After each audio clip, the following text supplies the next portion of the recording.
Hello once again, everybody, and thank you for joining me here on this Wednesday, October 14th edition of ATS Radio. I'm your host, Adam Burke. I'm joined today by professional bettor and handicapper Kyle Hunter from huntersportspicks.com.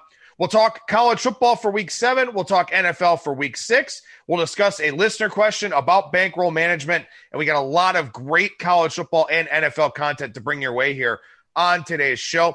And something else, I want to make a quick announcement about this here right away. We'll be doing the show with Kyle on Wednesdays now. On Mondays, he's got to get together his things for college football totals. Totals generally have been posting around the time that we've been recording. So to make things easier for him and also to make sure that he gets the best of the number and the market entry that he needs, not only to make money for his clients, but also to make money for himself, we'll be moving the show from Monday to Wednesdays now. I don't know if I'll pick up another show on Monday, but for next week, we'll go Tuesday, Wednesday, Thursday, Friday with ATS Radio as we're doing here this week. Over at ATS.io, lots of stuff for you to check out. Plenty of great content, picks and predictions articles, industry news, record-setting month for the state of Indiana. We wrote about that over at ATS.io. And also 2 tremendous sportsbook promotions this week from BetMGM Sportsbook. For Thursday's Game 4 in the Braves-Dodgers game, you bet $1 on the money line for either team, and if a home run gets hit in that game, $100 in free bets will be yours. And then for NFL Sunday, bet $1 on any NFL game on Sunday, and if a touchdown is scored in any game, you'll get $100 in free bets there.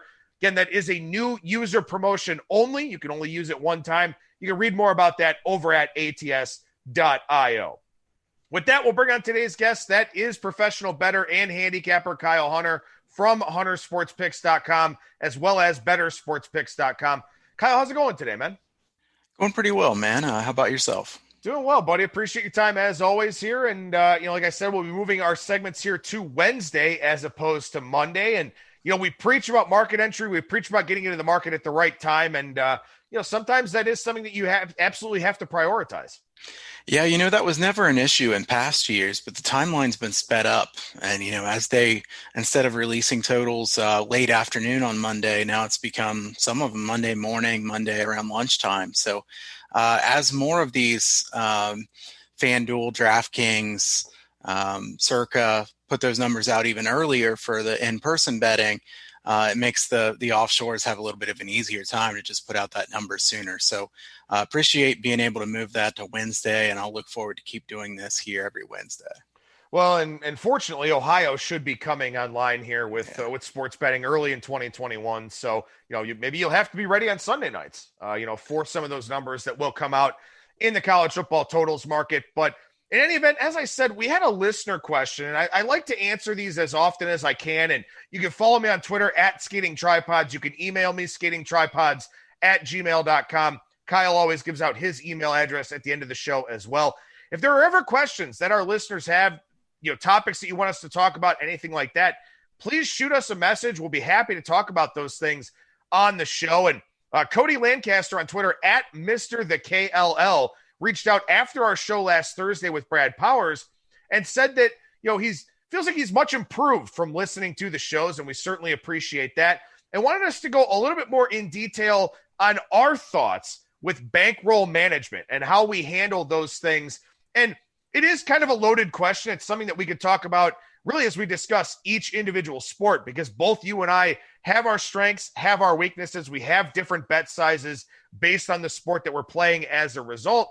But we'll focus specifically here on college football, since that's what we're doing on today's show. I know you've got some college basketball notes as well, and you do a lot with college basketball. But as far as Cody's question here regarding bankroll management, what's sort of the starting point or, the standard operating procedure for you? For me, I like to take a percentage of my bankroll. On most plays, I do 1.5%, 2%, or 2.5%. And that's, I rate my plays 3-star, 4-star, and 5-star. Almost all my plays are 3-star or 4-star, so we're rarely going to have a 5-star play. Those are just the ones that I feel really strongly about. I think that doing a percentage of the bankroll is a good idea because it allows you to adjust pretty easily, pretty quickly. I adjust my bet size monthly based on my bankroll. Some people do it weekly or more often. I just don't like to change my bet size terribly often. At the same time, you have a lot of flexibility if you're using a percentage of the bankroll. The reason I keep mine low is I don't want to be like those guys that say, okay, this is a 10% of your bankroll play, or 50 unit play, or whatever these things different people say, those game of the years that come out every single day type thing. Those are really dangerous, because as strong as you may feel about any play, anything can happen in one game. So I like to keep my percentage pretty low. Don't want to have to reload a lot, even if I'm in a slump. So I try to keep it pretty cautious. In general, we've talked about this before. I'm kind of a risk averse type of guy. I also think that if you just fly by the seat of your pants, you can really get burned when it comes to bankroll management. I know a lot of people do this, and a lot of people like to have those little action bets, small action bets, lunch money type wagers, really small wagers, or something that you want to bet on a game that you just want to watch on TV. I don't think that that's a terrible thing to have, but I think if you do something like that, it's a good idea to have a separate bankroll and just put a small amount in that for those lunch money wagers for fun. I think mixing those into the normal system can be pretty dangerous, because if you're betting something solely just because you want to watch the game, you want to have action on it, you probably don't like it as much as you like the other plays. I find myself usually having a lot of games that aren't the nationally televised games because I have a bigger edge in those. So I think really the big goal for me of bankroll management, though, is to take emotion out of the picture, because the more emotion you get into this, I think the worse it can go when it comes to bankroll management. Yeah, I think you made a lot of excellent points there. And I'll sort of piggyback some of what you're talking about. And the first thing I'll say is that 99% of bettors aren't going to have an optimized bet size because they don't know exactly what their edge is. They're not able to calculate exactly how much of an advantage they have over the market. Unless you're modeling and you've got, a lot of spreadsheet data and stuff like that, it's very hard to calculate exactly what your edge is, exactly what the expectation in that game is going to be for you.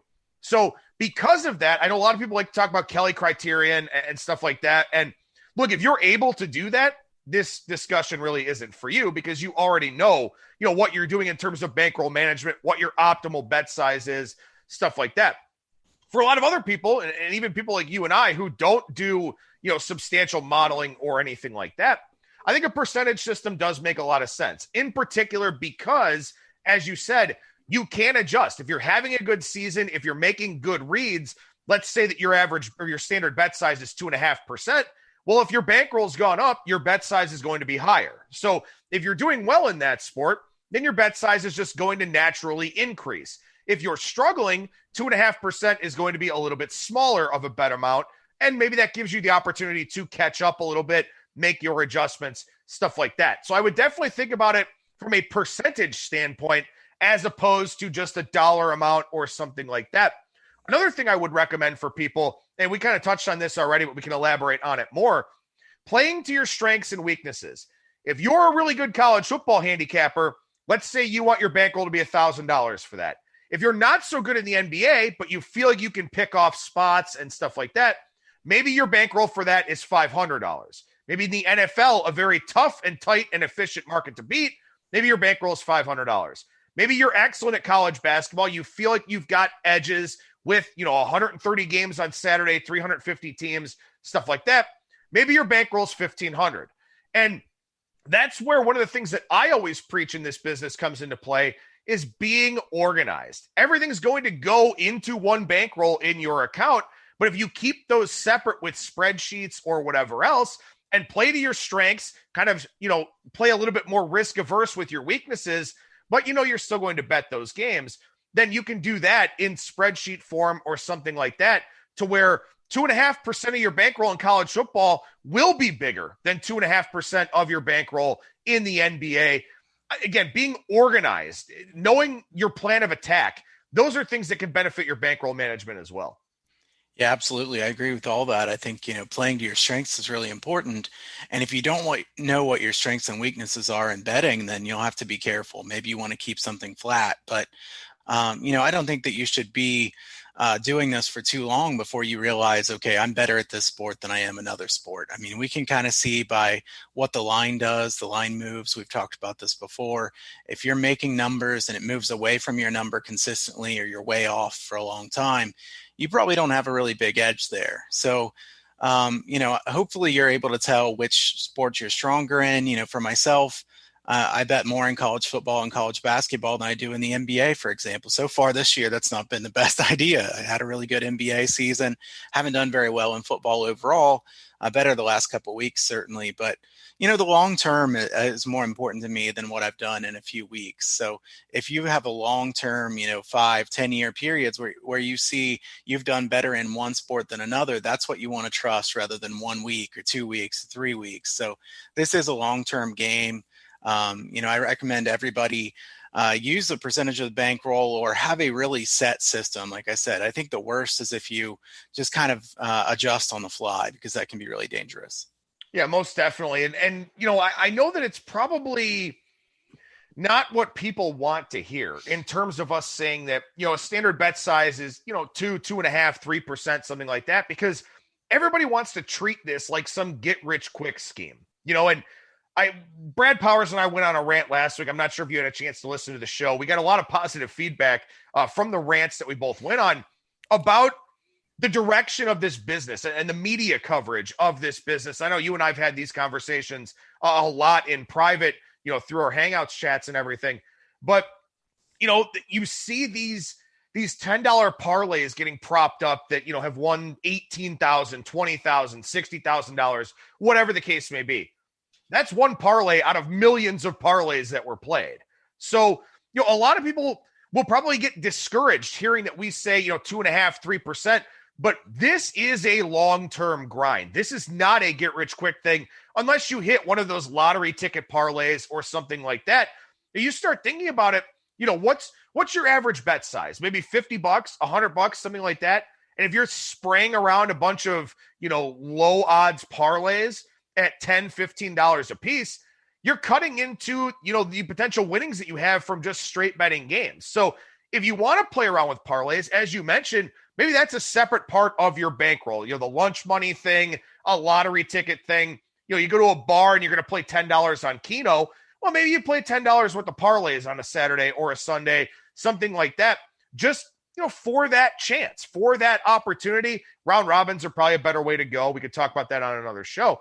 But again, I think that you want to really segment your bankroll to play to your strengths, and also understand that, yeah, maybe sometimes you want to have fun and throw those lottery tickets out there, but have them sort of segmented from the rest of your bankroll so that you're not hurting your bottom line or your average bet size with straight wagers on sides, totals, props, etc. Absolutely agree with that. No, I didn't hear your rant. I might have to go back and listen to that, though. Brad and you always have great thoughts. Respect Brad's work a lot, and you always do a great job with the show. So I imagine I should listen to that, although I'm sure I agree with it based on the fact that, we see all these alt totals being bet for $1 million or whatever, things like that, reportedly bet for $1 million. And then, you see these parlays hitting, like you said. I also wonder every time I see that, how much is that bettor lost before they won that, because that bettor might still be down. You see this huge win and you see this $10 parlay hits $3,000 or something like that. And, maybe that bettor has lost just about everything else that they've played, or they've lost that many parlays. I mean, you're going to lose a lot of times. You'd be surprised how many times I have clients reach out to me and say, I had a 5-team parlay and I won 4 out of 5. Look, that's going to happen a lot. I mean, we know that. That's going to happen a lot. You're going to be so close to winning, but you don't do it. And that's where you said, maybe round robin would make sense, but that's for another day. I do think that, if you want to have parlays, if you want to play teasers, I think teasers can make sense in the NFL. Teasing college football, not something I like to do. Teasing basketball, you might as well just quit. That's just a terrible idea. So if you're teasing, keep it to the NFL. And I think that can be part of a serious bankroll, but I don't recommend teasing in any other sport. Well, and so like we said, and, I will crowdsource opinions and talk with Brad Powers about this tomorrow as well. But, again, I think that the two primary takeaways are find a percentage that works for you. Find a percentage of your bankroll that you think is a good bet amount. You do not want to go way overboard because, again, keep in mind, let's say you go, I want my standard bet size to be 5%. Well, how many games do you play on a college football Saturday? And that's also part of the bankroll thing. If you're playing maybe 3 games, maybe 5% is okay. If you're springing around on 8 games and you're playing 5% a game, that's 40% of your bankroll in play on a Saturday.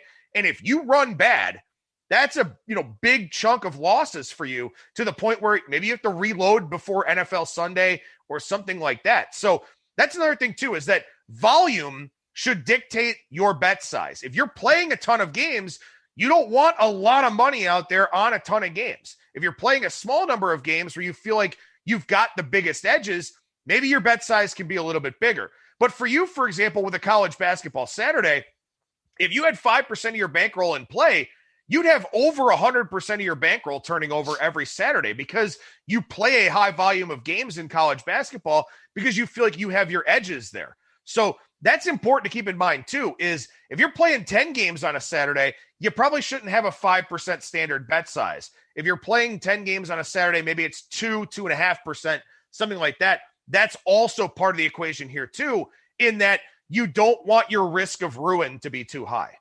Absolutely. It's a really great point, because if you're a low volume bettor, you can get away with something like that a lot easier. If you have a bad Saturday, you didn't lose that much percentage of your bankroll. You're still okay. Like you said, I mean, if you've got more than 50% of your bankroll at risk in one day, I think you're doing something wrong. So definitely something to consider is, how much do you want to risk in one day? Everybody can have a really bad day. Everybody can have a really good day. Some of the days that I've gone 0-5 or something like that before, sometimes I'll have bettors say, have you ever gone 0-5 before? Yeah, of course I have. Everybody's gone 0-5 before. The people who tell you they haven't are lying, and it's not somebody you want to follow because they're being dishonest. So, everybody has 5-0 days. Everybody has 0-5 days. If you bet a larger percentage of games, or if you bet a larger number of games, then there's going to be a lot more swings. There's more volatility to it. So like Adam said, that definitely plays a big role as well. Well, and when you think about it, I mean, look, let's say that, your target is to probably win, 8 more bets out of every 100 than you lose. It's to go 54-46. And if you're out there with 50% of your bankroll in play on a Saturday and you wind up on that 46 side all day, that's not great, So you got to keep that in mind too. Again, how many games are you playing? How much are you comfortable with having out there? I think these are all really important points from a bankroll management standpoint. And Cody, really appreciate the question. And as I said, we'll have Brad Powers on Thursday's show, and we'll talk about this with him as well. So I'm not exactly sure how much of this we're going to keep doing since we're moving the show from Monday to Wednesday. But we usually talk about power ratings adjustments and stuff like that. And, by Wednesday, the market's kind of settling in a little bit, kind of taking shape. So I don't know how much we'll do of this as we go forward, but there were a handful of teams that you and I wanted to discuss that we made some pretty big power ratings adjustments to. And I'll mention 2 of them on the plus side here. And I noticed that in my article over at ATS.io with my power ratings increases, I did mention UTEP twice accidentally, but I moved UTEP up 7 points this week, and I moved Arkansas up 6 points. Those are my 2 biggest adjustments up in the marketplace. And you mentioned this to me before we even started recording today. Seems like UTEP is quite a bit improved from last season, and that's quite a surprise because they just haven't been a good football program for a very long period of time. The more noteworthy one, I think, is Arkansas, because this is a team that I think is dramatically better than last year. I think a big part of it is that their coaching has been substantially upgraded. And that's a tough thing coming into a season to try and account for. They get, Kendall Briles as the OC. They get Barry Odom as the DC. Sam Pittman just seems like that fiery, high-intensity kind of head coach. And the talent that was there is pretty much still in the program with the exception of transfer Felipe Franks. But the coaching staff is maximizing it a lot more. And it takes some data points to actually see that. So I actually moved Arkansas up 6 points this week. Yeah, I moved them up 5 points. And I have to say, what interests me the most about Arkansas was that, you kind of think going into the season, if Arkansas is going to be a lot better, it's because Felipe Franks was really good. And honestly, he hasn't played that well. This is just a much better coached team. The defense is clearly a lot better than they were last year. Arkansas really should have won that game the other day against Auburn. Very unfortunate to lose that game. We could talk about the officiating in that game, certainly, but Arkansas has been really good this season. I've been impressed with them. Missouri, another one I want to say, because they're in the SEC as well. I moved Missouri up 3 points. Good coaching staff there too. I think that's a nice upgrade they've had. I'm really surprised they moved the football so easily against LSU. LSU has bigger problems, and we'll probably talk about them another time. But Missouri getting a quarterback that looks to be a pretty big upgrade, and I think up 3 was a fair move for Missouri.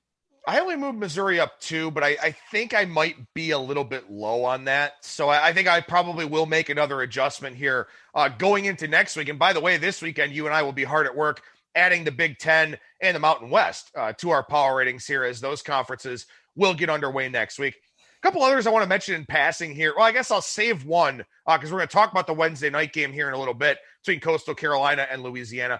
I moved Houston up 3.5 points as well, and I was still short on the number against BYU. We saw a pretty influential group hit that BYU line earlier on in the week. But Houston, a team that, I thought I was kind of close to the market on coming into the season, but I was low on last week's number. I had to make an adjustment to them. I also did move Tulane down for what it's worth. But I moved Houston up 3.5 points, and based on where the market sits this week, that still wasn't enough for the Cougars. Yeah, I moved Houston up 2.5 points, and maybe that wasn't enough. I do think, though, it was only a 1-game sample size. And do we know what Tulane is? I moved Tulane Not down 3. Good. Right, Tulane, I mean, they ran up, 66 points on Southern Miss, I think it was. But I think that says more about Southern Miss than it does about Tulane. Tulane lost to Navy in the fashion that they did. And then, we could talk about that game endlessly, the Houston-Tulane game, as far as how misleading it was. Houston was tremendous in that game, but I do wonder if that was more about Tulane just not being as good as we think. So I was a little bit cautious to move up Houston too much. I did move UTEP up 5.5 points. They were just so low. You're moving from such a low point. I think UTEP had to go up pretty quickly, just if they're even mildly competitive. And then Louisiana Tech, also in that game, I moved down 6 points. I've been too high on Louisiana Tech for a long time. I didn't want to continue to be too high on them because it's clear that they're not the same version they've been in the last few seasons. And that's a tough one, because I always talk about the dilemma that I have with a team like Florida State, where the talent is still good, but they're not playing well. So I always have a hard time adjusting teams like that. Louisiana Tech recruits pretty well. They hit the JUCO market extremely well. They've been a very consistent program for, over a decade now, pretty much. But this year, they're not that team. And like you, I was a little bit slow to react on it, trying to give them the benefit of the doubt based on their reputation. I moved them down 4.5 points this week, and I still don't think it's enough. So that's probably one I will make another adjustment to. One other one, and you mentioned them already, Southern Miss down 4 points for me. And we're kind of at the point now where you can start regrading some of those performances. And the idea that, Tulane just doesn't look the part to me. They don't look impressive, but they hung 66 on Southern Miss. Probably needed to make an adjustment to the Golden Eagles. Also, my line was a little bit off market this week. So I moved them down 4 points. And again, that may not be enough. But I talked about this in the article, and I'm sure you have teams like this too. Year in and year out, I never have a good power rating on Southern Miss. And I don't know why. But I'm always chasing them one way or the other. For whatever reason, I just don't have a good pulse on that team. And I guess out of 130 FBS teams, it's going to happen here and there, but Southern Miss is annually the one that I cannot get right. Oh, yeah, definitely. And I can think of a lot of college basketball teams that have done that to me in the past few years, where it feels like they're Jekyll and Hyde and you don't know what to do with them. I'd say UTSA has been a bit of a hard team for me to rate this year in college football. And, their performance last week against BYU, we'll talk about that a little bit more later, but I think that was more indicative of BYU having a really sleepy spot than it was thinking UTSA is just a lot better. But they've been a hard team for me to rate. I agree, Southern Miss, you can go back and kind of regrade those games. And also, they lose to La Tech. I believe that game was at home. That doesn't look as good now because Louisiana Tech doesn't seem like they're very good. So, that's another one where you say, okay, that was not a very good look, and especially we say about Tulane. So, we are at the point of the season where when you have multiple data points to look at, you can kind of say, okay, this isn't just a fluke. It keeps happening over and over. Now, I made a natural adjustment down 1.5 points on Pitt, and I also moved Syracuse down 3 points. But those are two teams with quarterback injuries here this week. Pitt, Kenny Pickett, he's questionable. We'll see if he's able to go. Syracuse won't have Tommy DeVito. They suck something awful anyway, so I had to move them down a little bit. But those were the two injuries. I guess I'm curious to hear how you reacted to them as well. Yeah, Pitt, I didn't know what to do with. Pickett, questionable, and I will say that while I don't think Pickett's very good, I don't think he's really that good of a player. It's concerning to me when Pat Narduzzi is asked who's going to be your quarterback if he doesn't play, and he says, I really have no idea. I have no clue. I mean, you would kind of think that would be something you would have a good idea of at this point in the season. So I have Pitt down 1.5 points as well. I would have wanted to bet Pitt this week. I think that Pitt could have been a good play this week if Pickett were healthy. Miami not in a very good spot after playing Clemson in that really big game. Pitt usually plays a lot of close games, but without knowing if Pickett's going to play, that's one that I'm going to have to stay away from. Syracuse, to me, a team that has multiple injury issues. DeVito to Culpepper is a bit of a downgrade. I'd say probably 1 point is a fair move for him. Cisco in the secondary for Q's is a bigger loss, though. This is a defense that really doesn't have that much talent. He was their best defensive player by a lot. Syracuse down 3.5 points for me, and that's mainly because their defense didn't look good the other day, that's for sure, after they had kind of confused a few people and then, both of the injury concerns. I didn't get to watch a whole lot of college football because I was out of town for the weekend, but man, Miami got bent over by Clemson. That was just pure domination. I guess it's a good transition into taking a look at some box scores, maybe some misleading things, or some things that just made a whole hell of a lot of sense. Clemson 550 to 210 in yards, 34-9 in first downs. I talked about that game last week with Brad, and I said, look, I want to see Clemson play a full 4 quarters because they haven't had to in a while. They sure as hell did in this game. And in fact, they tried to play all the way until the final whistle, much to the chagrin of people that were on the under in that game. Yeah, that was really something. Were you on the under? No, I didn't have that game. No, I watched it knowing what the total was, kind of thinking I don't know what to root for here. I would feel bad for people with the under, but that was a really interesting final to that game. Clemson just blew them out in that game, and I will say it's going to be interesting as I've been looking at the Big Ten here in recent weeks. I'm going to have Clemson and Ohio State really closely in my power ratings, so I think it'll be interesting when we talk next week to talk about what we have, Clemson and Ohio State rated at. I think they'll be just about even for me. So Clemson really played well. They can sometimes play down to competition, but they got up for that game, that's for sure. One I would say kind of just interesting stat, Georgia Tech with 8.0 yards per play against Louisville, and that's another team you had to move down in power ratings quite a bit. Louisville has really disappointed me so far this year. I thought they'd be quite a bit better than they are. Seems like they might need a new defensive coordinator. Their offense moves well with Malik Cunningham, but the defense is a real problem for them, and I'm surprised that Georgia Tech could do that well against Louisville. I'm shocked at how bad Louisville is. I mean, I only moved him down a point. I guess I'm trying to give Scott Satterfield the benefit of the doubt here.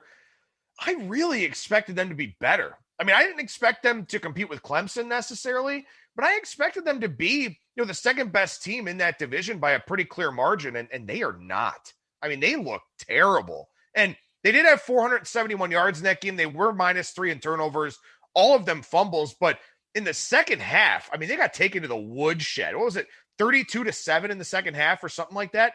You don't see that from a good coach like Scott Satterfield.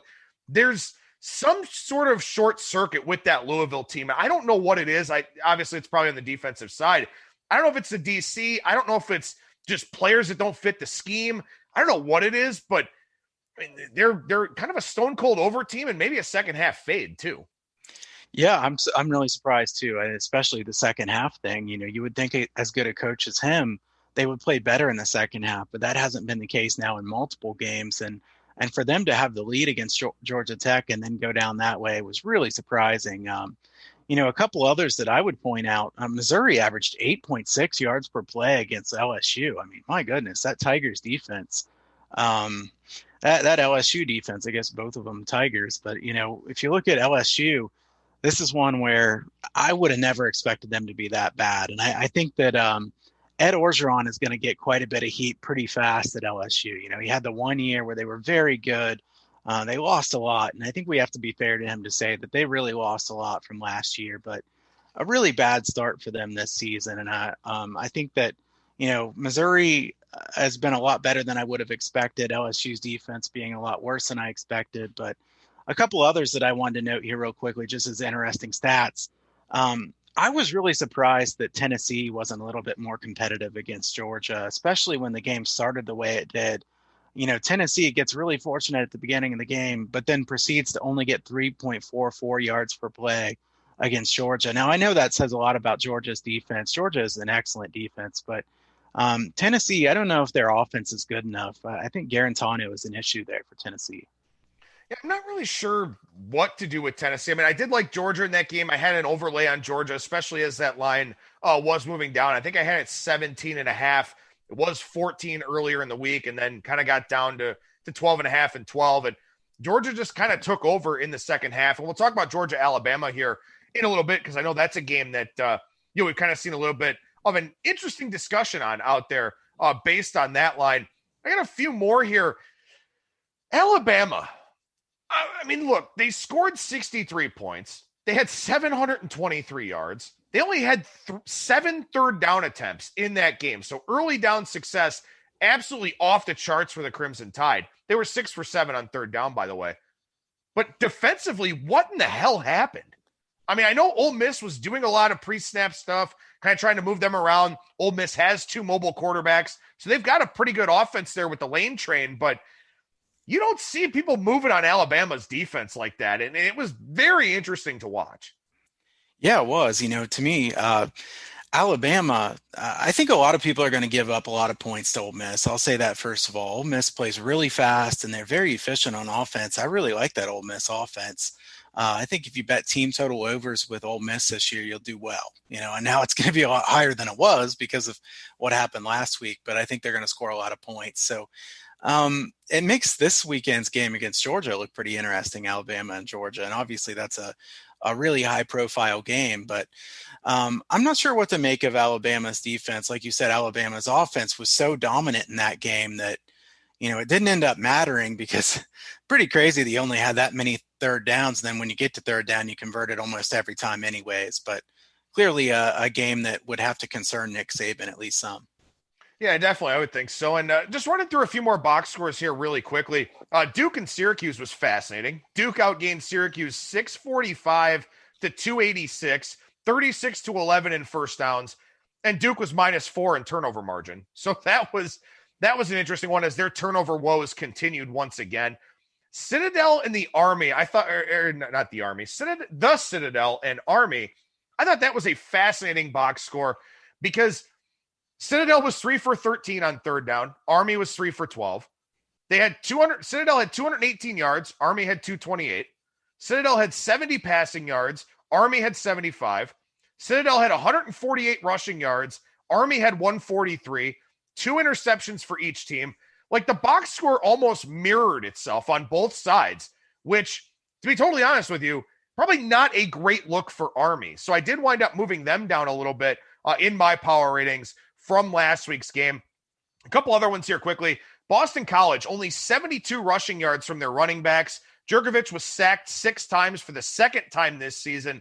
Looks like Boston College has massive offensive line issues. So that'll be something to follow when they face pretty good defenses. And 2 other ones here. And I know you have got a note on Florida State here as well. Florida State had more fourth down conversions in the game against Notre Dame, going 3 for 3, than they had third down conversions, going 2 for 14. So that was an interesting step. And one other one here.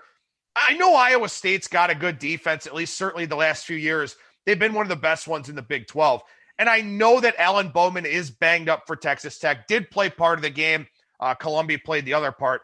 But Texas Tech, in that game against Iowa State, 1 for 14 on third and fourth down. They were 0 for 10 on third down. I don't think Matt Wells is really working out as expected in Lubbock. No, I don't think so either. I think pretty disappointing. And like you said, Iowa State's a good defense, especially relative to the Big 12, but really disappointing for them. I think that Texas Tech, we expect them to move the football at ease, and they haven't been able to do that at all. I think Florida State, Jordan Travis, I think he's questionable this week. The last I read, he's banged up a bit.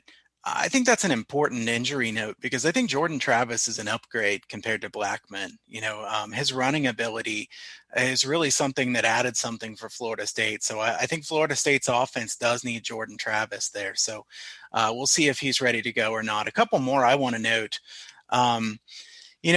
La Tech and UTEP, we've talked a lot about this game, and I apologize for listeners that think, wow, you're talking a lot about UTEP and Louisiana Tech, but we like to go pretty deep here. And UTEP had 4.0 yards per play, Louisiana Tech 3.0 yards per play. There was some weather in this game, so that's part of it, but is the UTEP defense actually decent, or is Louisiana Tech's offense just struggling that much? I did want to point out. Let me interrupt you for a second there on that one, because these are important things to note. I know most people out there going, I don't give a shit about UTEP and La Tech, but you know what? Sportsbooks will adjust to Alabama and Georgia and Clemson and Miami and all these other top teams. They're going to be a little bit slower to react to the fact that maybe UTEP isn't the worst team in college football this year. By the way, I think it's Louisiana Monroe for what it's worth. Maybe UTEP isn't the worst team in college football this year. And I moved them up a touchdown. You moved them up, 5.5 points, I think you said. So maybe UTEP is a team that we want to play on. As ridiculous as that sounds, maybe La Tech is a team we want to fade, and maybe the books don't catch on to those things as quickly because they're going to pay attention to the games with the highest handles, with the most action, the most interest. Any game with La Tech and UTEP doesn't fit that definition. That's where you find value in making adjustments on these under-the-radar teams. Absolutely. And, once we start talking about college basketball, that's going to be why I want to talk about Cal Poly or UC Irvine or something like that instead of North Carolina and Duke. And it's for the same reasons that like you just said right there, we're not going to get as quick of an adjustment on a team like this. There's not going to be the same kind of handle on their games. And who would really want to bet UTEP? I mean, nobody would be too anxious to bet UTEP. And I'll be honest and say I'm not eager to bet UTEP, but at the same time, if it looks like there might be value on them, then sometimes you kind of have to hold your nose and say it looks like this might be the right bet. So definitely one to keep in mind. And I think that looking at these under the radar ones will help listeners more than those ones that are the big name ones. So a couple of the others here, I had Marshall 38, Western Kentucky 14. This should have been a lot closer. Marshall was 5.4 yards per play to 4.6 yards per play for Western Kentucky. The Hilltoppers with a -3 turnover margin. They were 2 for 12 on third down. So Marshall's better than Western Kentucky, certainly, but Western Kentucky didn't play as bad as that score would indicate. Oklahoma and Texas, so we're talking about a major game here, mainly because Texas, this is twice this has happened. They've had really high-scoring games that shouldn't have been really high-scoring. Oklahoma had 4.9 yards per play in this game. Texas, 4.8 yards per play. Texas's defense has really been pretty good this year, and I think there could be some value on some unders with Texas going forward. They do play quickly, so you're going to want to have a high total if you take an under here. But Texas's defense has been pretty good, and there's been some fluke high-scoring games, this one and then the Texas Tech game as well. I guess the only devil's advocate point I would make is I don't know if there's value on any under in 2020 with the way college football and the NFL are going here. I guess we should talk about this one really quickly. I know we're stretching this a little bit long here, but you and I both mentioned this game in our notes here. The Mississippi State and Kentucky game, because again, these are two higher profile teams. I mean, Mississippi State threw 6 interceptions in this game. Kentucky won 24-2 and 157 yards of offense. So that was a really weird, very strange kind of game there, to say the least. Yeah, I watched the majority of this game, and I will say this is one of those where I was watching the game, and my wife, who is a sports fan, says to me, "Why are we watching this game? Can we watch something else?" And I said, "I have a bet on this game." "Oh, okay." She was wondering why that game was on the main TV, and I said, "Oh, I have a bet on this game." Just Mississippi State was moving the ball much better than Kentucky was, at least. Kentucky wasn't doing anything on offense. 3.0 yards per play for Kentucky. They can't throw. They have to run the ball. If you can stop Kentucky from running, they're not going to do anything. Wilson has really not looked good. I'm really surprised that the Auburn transfer has not gotten more of a run here at Kentucky. I would think that he will at some point. Kentucky 24-2 is arguably, one of the most misleading finals I've seen. Yeah, it's they miss Lynn Bowden Jr. really bad. I mean, it's not like they threw the ball much last year either, but I mean, their running game was just unstoppable. And it's funny. I mean, 2 weeks ago, they ran it down Ole Miss's throat for over 400 yards. Last week, they can't run on Mississippi State. It's sort of tough to project a team like that. And, I think that's something that we'll have to focus on as we go forward here with Kentucky is, what do we do with them? I think we'll get, an idea of just how Jekyll and Hyde they are when they take on Tennessee this week in that massive rivalry game in that noon time slot. One thing that listeners have kind of requested that we do, I know you got an email about this, is looking at some regression stats, looking at some either positive or negative expectation towards the mean here for some of these teams. We're starting to get some more data points. A few teams have played, I think 5 games is the most. A few teams have played 4, stuff like that. So we got a handful of those to talk about here before we get to some highlight game breakdowns. Yeah, and while some of the other things that we've talked about, it might be a little bit harder to do on a Wednesday. I think the regression stats, it'll be pretty easy for me to have a good amount of these on Wednesdays because, as I pour through the data and try to see what to be looking at, I'll just jot these down as I go. But there's a couple of these that really stand out to me. I'm going to start with what I think is probably the best regression stat I've seen so far this year. USF is 2 for 13 on 4th down so far this year. It's hard to be that bad on 4th down. I know they've been losing in a lot of games, so they've had to go for it on 4th down. On the other end, though, USF opponents have gone 7 for 7 on 4th down. So there has to be some kind of positive regression coming. I will say I definitely lean toward USF in this weekend's game, and I think betting USF sometime soon probably should have some value because they are a positive regression candidate. I'm not really anxious to bet on a team like this because I don't think they're very good, but you give me enough points, there could be some value on USF. Yeah, that was one that I pointed out in my notes as well. And I mean, look, last week it wasn't a great look against East Carolina. I actually had that line pick 'em, so I was way off the market and I was right on that game and on East Carolina. But USF was able to throw the football a little bit in the second half, and that's something they haven't done in any of their games here so far. So at least that was kind of a positive sign for them. One thing that I think that, you and I are both guilty of, and a lot of people out there in the business are guilty of, not looking at special teams enough. You mentioned the punt block team for Kansas State last week. Houston has 1 kick return for 97 yards. That will regress. Liberty has 2 punt return touchdowns already. That will also regress. So, you might want to look for some of those things too. The kicking game, kickoff returns, punt returns, punting in general, stuff like that. You look for some of those special teams outliers because as we've already seen here in college football as well as the NFL, field position is very important because you're giving up points on a lot of possessions this year with the way that these offenses are going. So if you got a team that sucks on special teams, it's probably going to hurt them and quite significantly here in 2020. Yeah, and I'm going to continue on the Liberty thought for just a second because Liberty played UL Monroe last week, and I watched some of that game. Monroe is just terrible. I mean, I had watched all the bad games last week. I know it's no wonder my wife wanted me to change the channel, right? I mean, she want to divorce you. Well, that's a little bit harsh, but no. She knows I'm a sports bettor, and I'm going to watch these under the radar games. But no, yeah, you're right. I mean, I picked some really terrible games. I had the over in UL Monroe and Liberty, and I guess that was about the only game that didn't go over the other day. But I split on the weekend. Not a terrible thing if you're usually betting unders when the over went 20-9. But UL Monroe was just absolutely terrible in that game. Their punter went to punt the ball once, just dropped the ball before he could even punt it, and Liberty picks it up, and then I believe it was the next time they punt and Liberty runs it back, and basically it was untouched. You and I could have ran it back. It was ridiculous. And Monroe just looked like a absolutely hapless team. You have to have them at the bottom of your power ratings.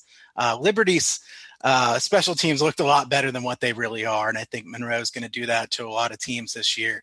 LSU 9 for 39 on 3rd down this year. Better numbers coming there for sure. I mean, they can't continue to do that badly. you and I both had pointed out too, Florida opponents have gone 27 for 46 on third down this year, 58.6%. They have to be better than this. Look, I don't think Florida's defense is as bad as it looks so far this year.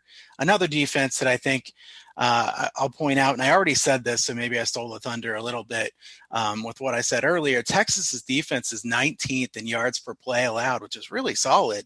They're 66th in points per game allowed, which I think there's 73 teams playing so far this year or something, and we're about to add to that next week. But Texas has given up a lot of points compared to their yards per play.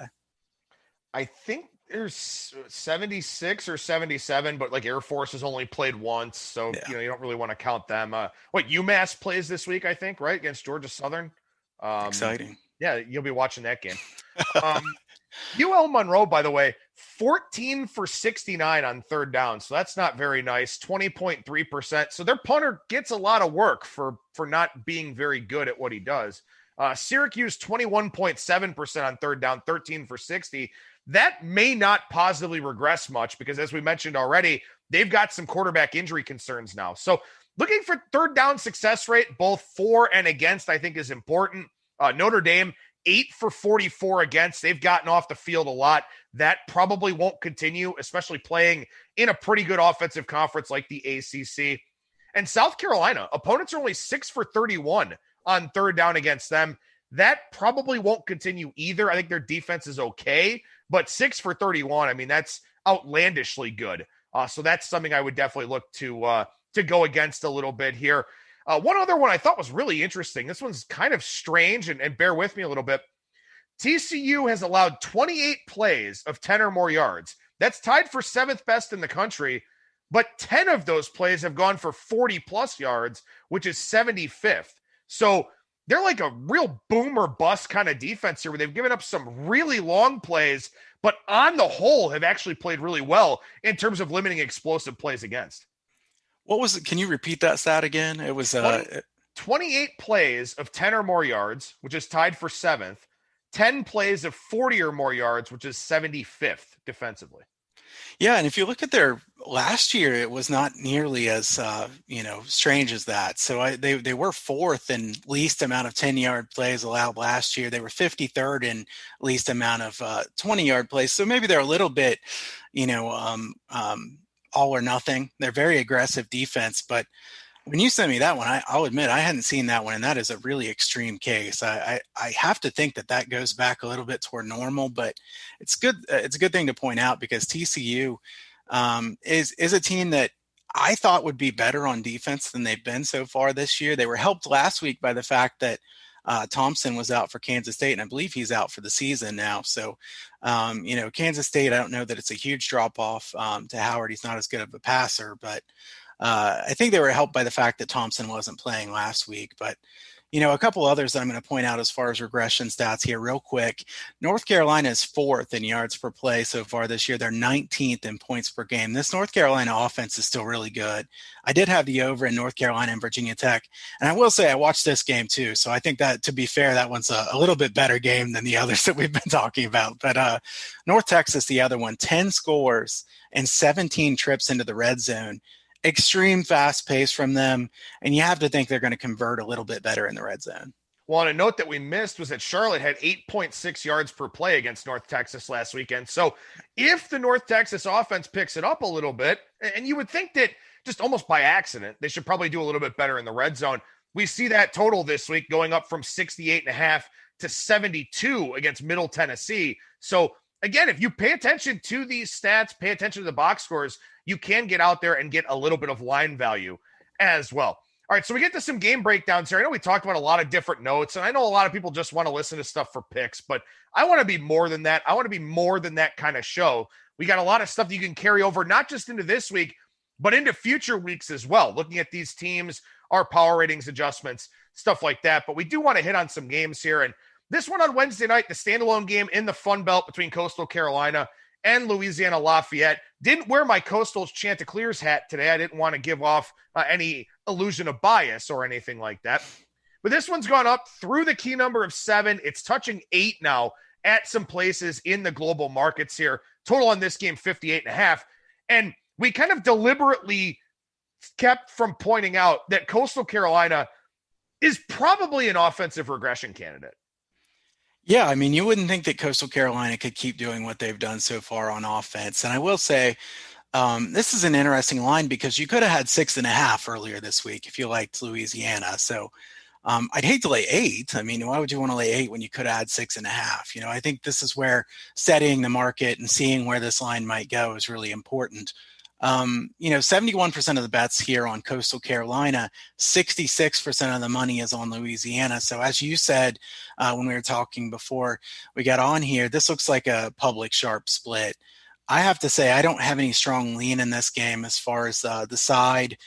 I wanted to like the over, but the number was higher than I wanted here. My number was exactly 58 or 58.5. I can't remember. So, it looks like I had 58.5 in this one. So I'm right on the number on both.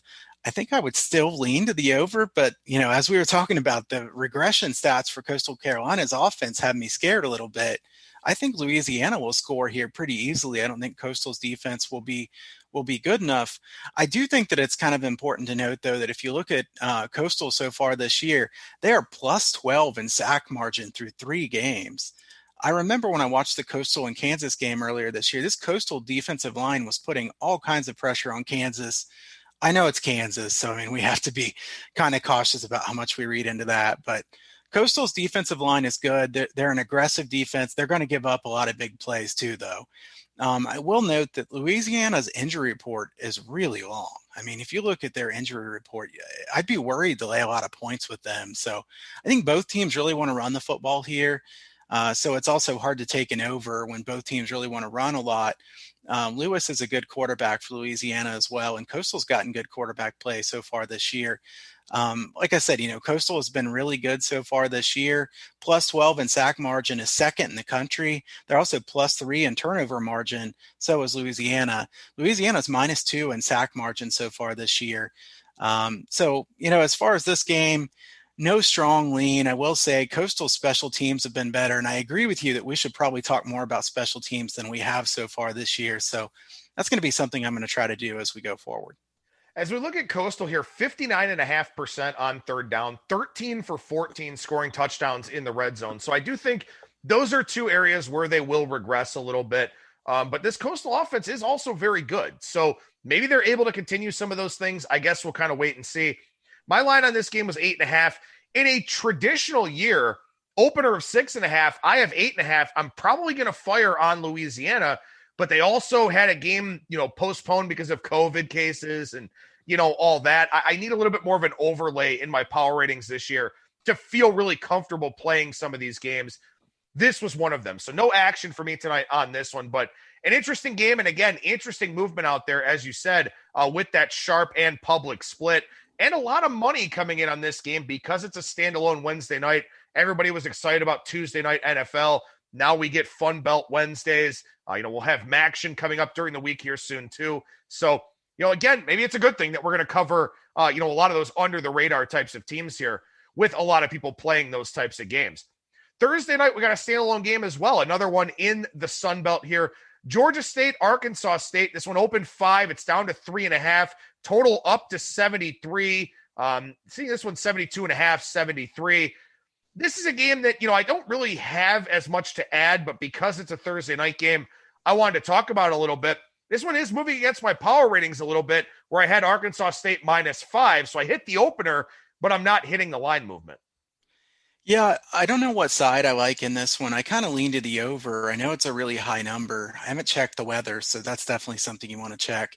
I wanted to point out tempo change for both of these teams. And this is something I'll try to point out as we go forward as much as I can. Georgia State between plays. So how many seconds are they using between plays? Last year, 23.55 seconds between plays. And this year, 21.01.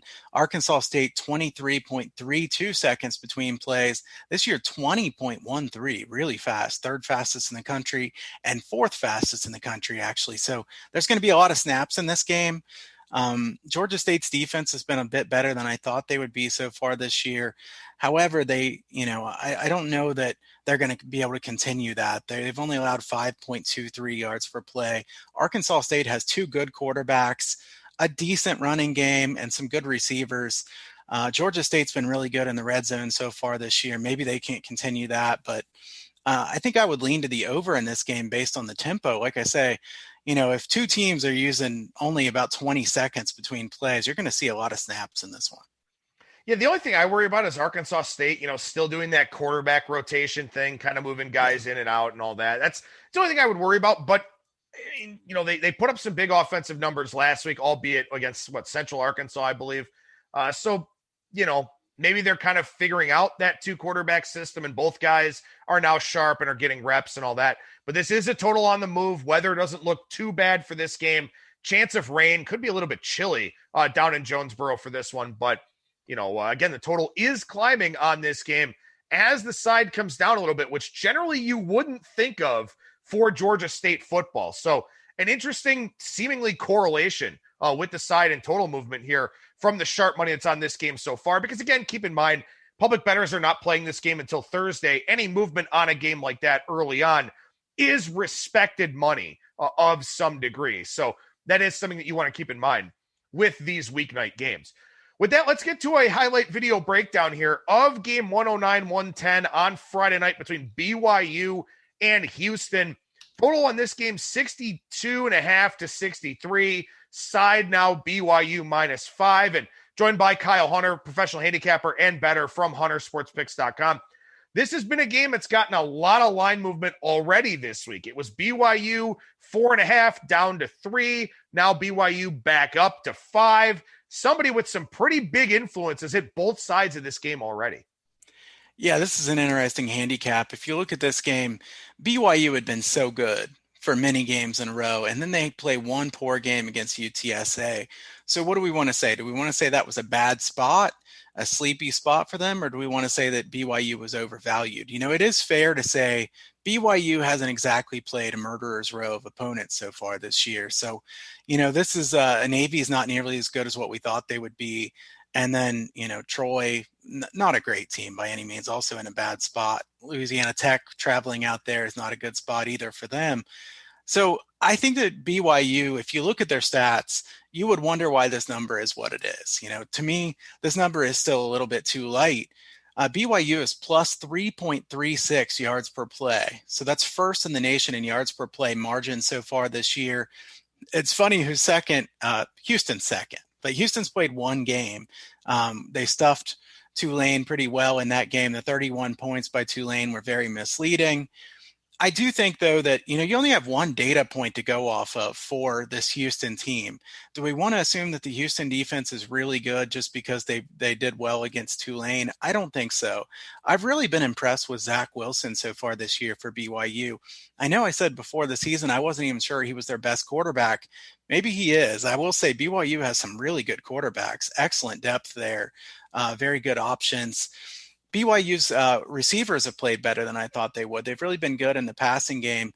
I think they can throw the ball here on Houston. I think both teams score a decent amount of points here. I think BYU will try to play slower and doesn't really want to get into one of those real high-scoring games here. Houston would love to have a high-scoring game. I am a bit concerned for Houston that Clayton Tune does seem to have trouble with the football. He makes some bad decisions with the football. I think he'll be in some bad spots here because the offensive line's not very good. He's going to get sacked a lot. BYU is going to bring some pressure. Houston, to me, it's a risk that they could be negative in the turnover margin again this week, and they're not going to be able to get away with being -4 in turnover margin and beating somebody badly as they did against Tulane. So, this is one where I don't think that Houston is going to continue to be able to do that. I think Houston will move the football. Holgerson's a really good offensive mind. Houston has good skill position talent. I just think BYU is the much more complete team. So BYU plays one bad game last week. Then they go out. The marketplace goes against them, gets the number down to 3, and then the market comes in and takes BYU -3. My number is bigger than what the number is right now, so I still lean to BYU here in this game. I don't think that Houston has done enough to show me that I'd want to bet on them here. Well, and that was the thing, for basically 3 weeks in a row, I was chasing BYU numbers. I was chasing my power rating on BYU, and now I have this game lined at 8. So I do have a pretty big overlay from the market. Obviously at -3, it certainly looked very good at 5, it's still not a bad play to take. As you mentioned, we've got one data point for Houston, and it was a very strange game. I know they did everything they wanted offensively except take care of the football and hung 49 points, one of the most incredible box scores that you're going to see. But I think it's a really important point that you made. And if you've listened to the full edition of this podcast, and you certainly should here on ATS Radio, we've talked about how we've moved down Tulane. We've moved down La Tech. We've moved Navy around. These two teams, of their data points, the teams that they played either aren't as good as we expected them to be or are worse than we thought they would be. So this is a step up in class both ways here for both of these teams. The difference is I think a BYU team that's been playing probably has a much better chance of looking crisper than Houston does, just because they have played. I think their defense should play better than Houston's defense will. Again, I think BYU is the play here. Hopefully you got in at 3 or 3.5 or 4, something like that. But like I said, I don't think 5 is a bad number to take relative to where I have this line at -8. 61% of the bets so far on BYU, 80% of the money is on BYU. And as far as the total, 52% of the bets on the over, 90% of the money on the over. So somebody likes the over here too. I'm pretty neutral on this total. I think it's about right. Houston totals are ones that I'd rather play overs with, but BYU I don't see as being a good team to bet really high overs with. I think they're going to play too slow for that. Sataki, not really a guy that wants to get into those 35 to 31 type games unless he really has to. We'll be doing these shows and our highlight videos with Kyle Hunter on Wednesdays now on ATS Radio, making a change to the schedule here. But if you subscribe to ATS Radio on Spreaker, Stitcher, Spotify, iTunes, iHeartRadio, Google Podcasts, SoundCloud, wherever you stream and download your podcast content, you're guaranteed to get the shows no matter when we do them. So we encourage you to do that, to check out our ATS YouTube, and of course to go over to ATS.io and check out all of the content that we have posted over there. All right, with that, let's go ahead and give ourselves a little bit of a break here before we do the next highlight video. And let's talk about this Georgia-Alabama game. Because, I mean, look, it's Georgia and Alabama. It's obviously a spotlight game. Best game of the year here at this point in time. Alabama, 6.5 point favorite. Total, interestingly enough, has come down a decent amount to 56.5 after Alabama played that track meet with Ole Miss last week. I think this is going to be one of those spots where we've got a public underdog in Georgia going up against, the team that's a top 3 power rated team in everybody's power ratings every year in Alabama. And generally speaking, laying the uncomfortable favorite in those types of games winds up being the side to go with. Are you taking anything in this game? This total I'll start with. When I go through and I make the totals for the week, sometimes I put a big question mark by ones that I know I don't want anything to do with. This was one of the first ones that I immediately put a question mark by. I don't want to bet this total. There's no way. I assume we're going to see Stetson Bennett again for Georgia. I know that there was some thought that JT Daniels might play, and maybe he will play some this weekend. Bennett's been good enough. I think Georgia has really been so good primarily because of their defense. So, they're allowing 3.7 yards per play so far this year, 1.49 yards per carry, which is first in the country. That's going to be tested in a big way in this game. Alabama's first in the nation with 8.66 yards per play. Obviously, last week helped that a lot with running it up, just scoring really easily against Ole Miss. I don't know what to do with this game. I think I would lean toward taking Georgia and the points here. But like you said, I'm not anxious to take a public underdog. And I also think that, Bama's a tough team to go against unless you're getting a full touchdown. Am I going to get a full touchdown here? I don't think so. I think everybody would take Georgia plus 7 or 7.5. So I think if we see a 7, it probably won't be around very long. Is that what you would assume? Yeah, that's what I would assume. And, I thought it was interesting. I saw a lot of discussion right away. What do you make the Georgia and Alabama line? Is it 3? Is it 3.5?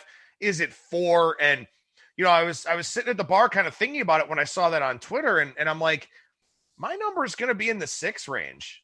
So I'm curious to see how much of an overreaction there actually is to the fact that Georgia's looked good and Alabama has looked good in certain areas. And sure enough, this line came out 6, and it's exactly where I think it should be. And I think people will kind of disagree with that sentiment. The question here is, Do we get sharp involvement either way in this game? Because my guess is that we will, but I don't think we'll get any that moves the line. I don't think we'll get any that counterbalances what I expect to be public underdog money. And there will be some people that go, I'm betting on Alabama because it's Alabama. I think money is pretty split in this game. I don't think this line has to move. I think this is a great spot for the odds makers here where they're not going to get middled. They're not going to have to move to a key number. They're not going to have to do anything except let money pour in on this game. And how it finishes, I don't know. I really don't know. I don't know if the Alabama defense is better than what we've seen so far. I don't know if the Georgia defense is as good as we've seen so far. I don't even know if I'm going to live bet this game, but I will watch it because it's Georgia and Alabama. It's just one of those games that I don't think there's a lot of value for betting on it. Yeah, I agree. I'll be watching this game. I mean, unless I'm watching Monroe on the TV or something like that. FIU and Charlotte. Right. Yeah. So, but I will say, as I look at the line right now, 56, the total is interesting. Like I said, I don't want to bet this total, but 56 feels like it's getting pretty low for an Alabama game, the way they've been playing this year. I'd be scared to take under 56. I think that Georgia will have to score some points here if they're going to stay in this game. I don't think Alabama's going to get shut down totally. I think this Georgia defense is one of the best defenses we'll see this year, but I think there is going to be pressure on Stetson Bennett or JT Daniels if he actually does play here. I think that, this Georgia defense has really, really played well so far this year, but you go back and you look and see who they've played so far and you think, has anybody really tested them in a way that would make you feel like they're ready for Alabama's offense? To me, I don't see anybody on the schedule that they've played so far this year that would make me feel very comfortable that they can just stuff Alabama. I don't think anybody's going to stop Alabama easily. So Mac Jones has really looked good. I think he's a better quarterback than most people think he is. I guess all this is to say I'm sorry, but I don't really have a lean in this game. No, that's fine. Again, it's a game that we're going to talk about, so I'll crowdsource opinions on it. But I will tell you this, for our ATS Radio listeners, tune in tomorrow because I know Brad Powers is going to have a very good stat about Alabama assistant coaches because that's one that comes up all the time, with regards to Nick Saban and how well he does against guys that, were on his staff previously. With that, we'll get to a highlight video breakdown here and finish up our college football coverage on this edition of ATS Radio. I'm joined, of course, by professional bettor and handicapper Kyle Hunter from HunterSportsPicks.com. We'll talk about Cincinnati and Tulsa, game 147-148.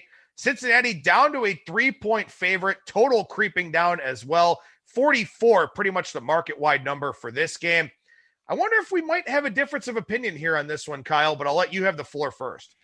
Well, I want to start with the weather report. So this could change, obviously, but it's looking like 20 miles per hour sustained winds with gusts up to 30 miles per hour. So that certainly has a role in why this total has gone down.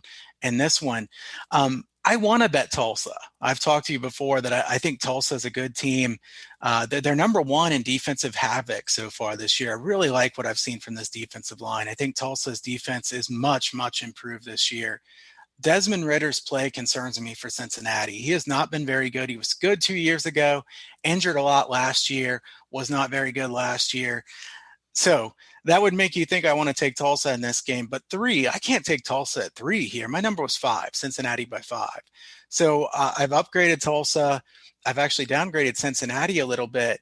But I think Tulsa might be getting a little bit too much respect at this point. If you like Tulsa, maybe you want to take the money line. I think that it's certainly possible that they could win this game. From this standpoint, I think the under makes sense because of the weather. Under 44 is a tough one to take. I think Cincinnati unders in general this year are going to have value. I think Cincinnati is a really good defensive team. Offensively, they don't really have much of an identity.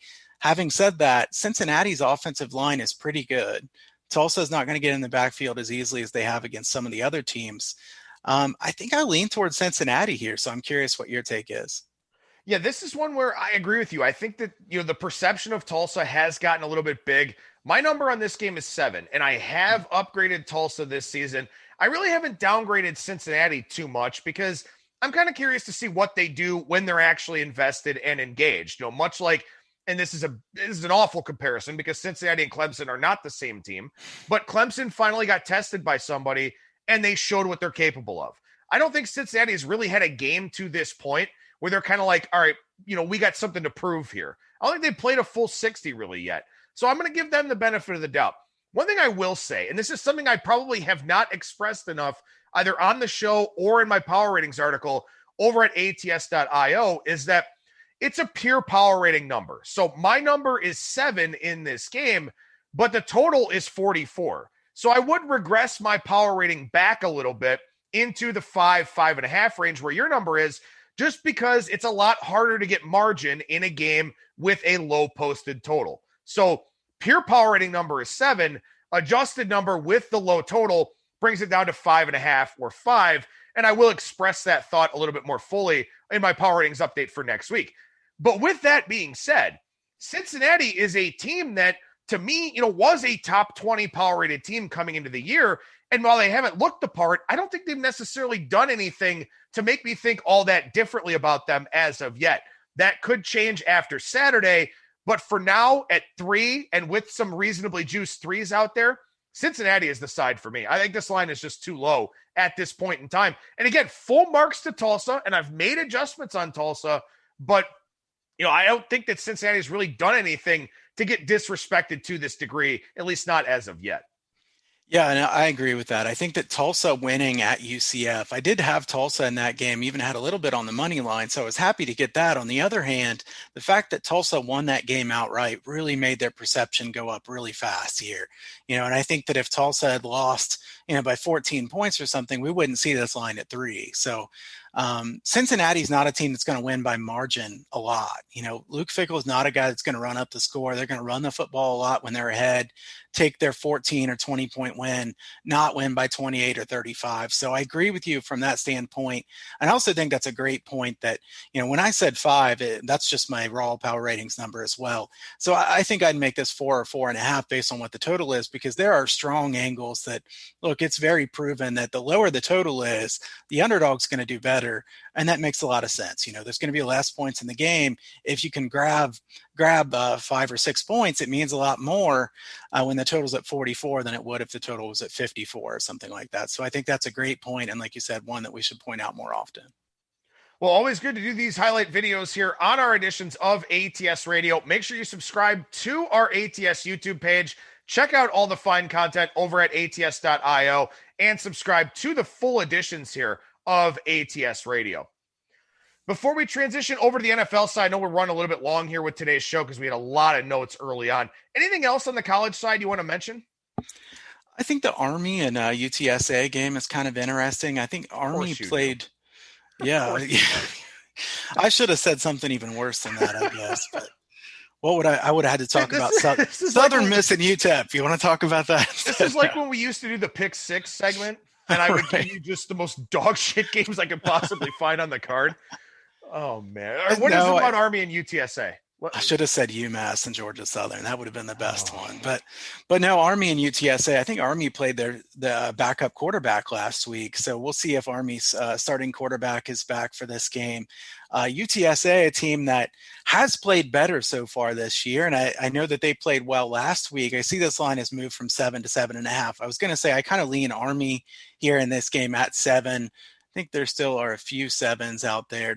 DraftKings has a 7. Circa has a 7. So there are still some 7s here. I think UTSA getting a little bit of credit from what they did last week against BYU. Maybe a bit too much credit in that one. I also lean to the under in this game, thinking Army games are going to be really low scoring. They're going to run the football every time, almost never throw it. So my lean's in that one, Army and the under. I guess the last thing I'll say on college football, and I'll make a really bad joke here. I think COVID is minus 19 in the LSU-Florida game. I don't think there's any chance that thing gets played.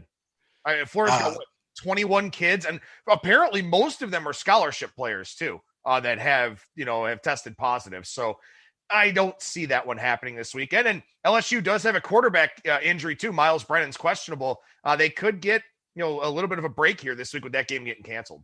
Yeah, I agree with you. I don't think I would want to spend much time handicapping that game because it's very unlikely to happen. All right, so let's move over to the NFL side for just a couple of minutes here. And I'm not going to worry about doing the highlight video. In fact, Brian Blessing did a video for us of Rams and 49ers over on our ATS YouTube page. Just looking at the card in general here, last week we had a lot of big numbers. It felt like we had a lot of big numbers the previous week too.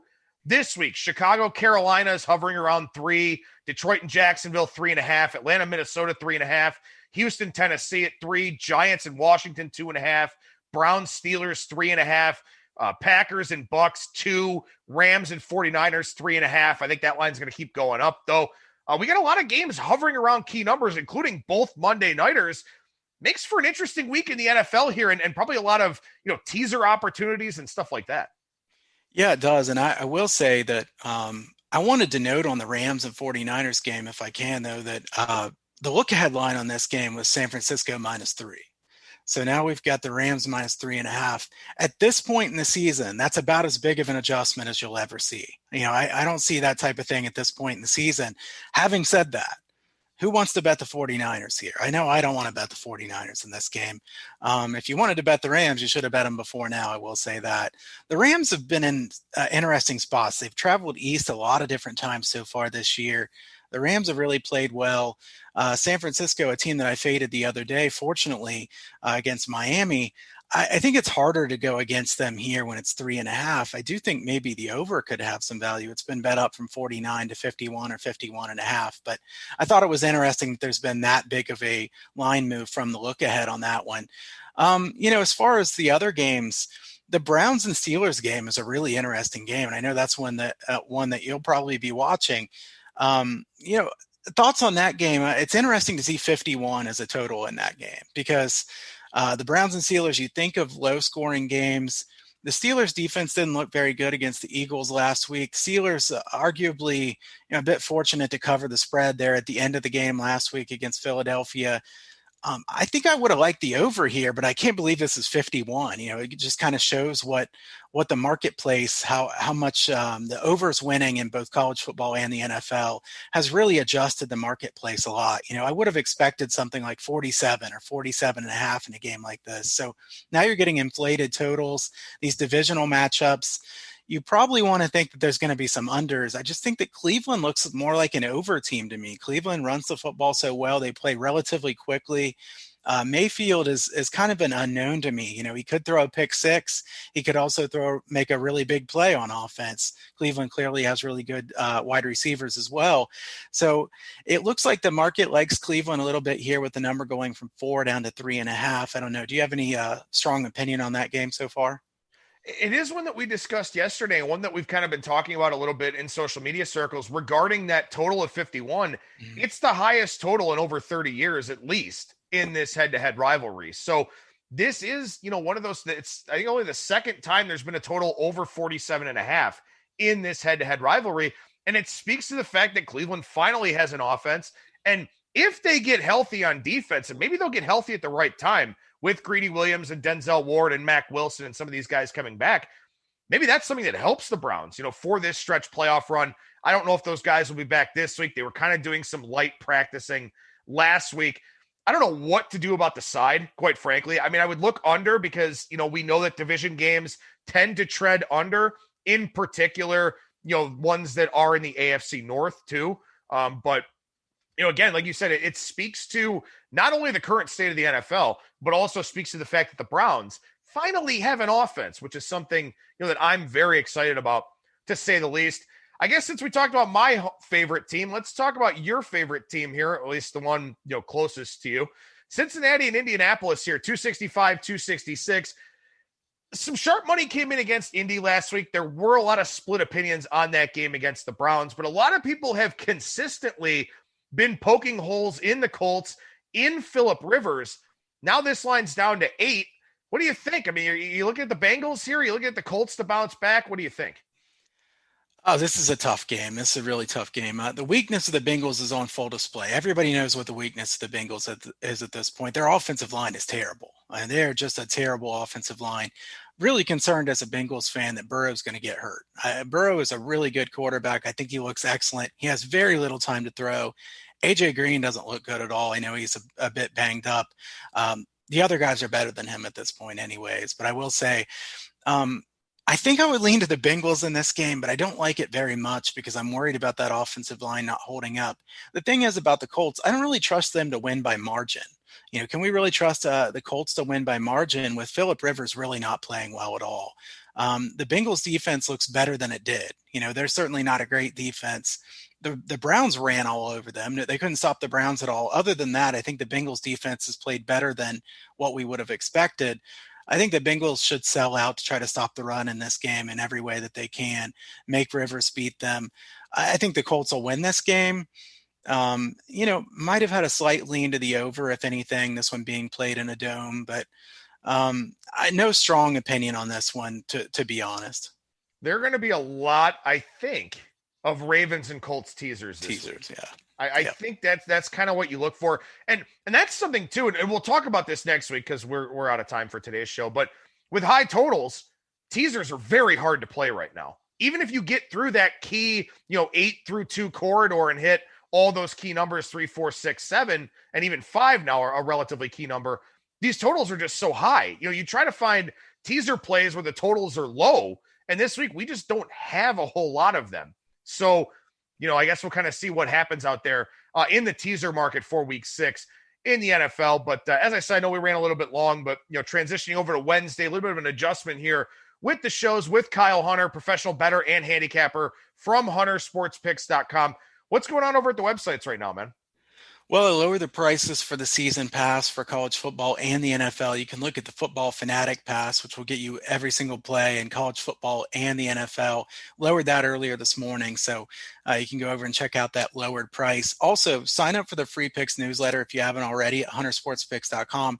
You can go sign up for that, and then when you register there, you get a free premium play as well. So if you want to get a free premium play just to test things out, that's a good way to go over there and sign up for the Free Picks newsletter.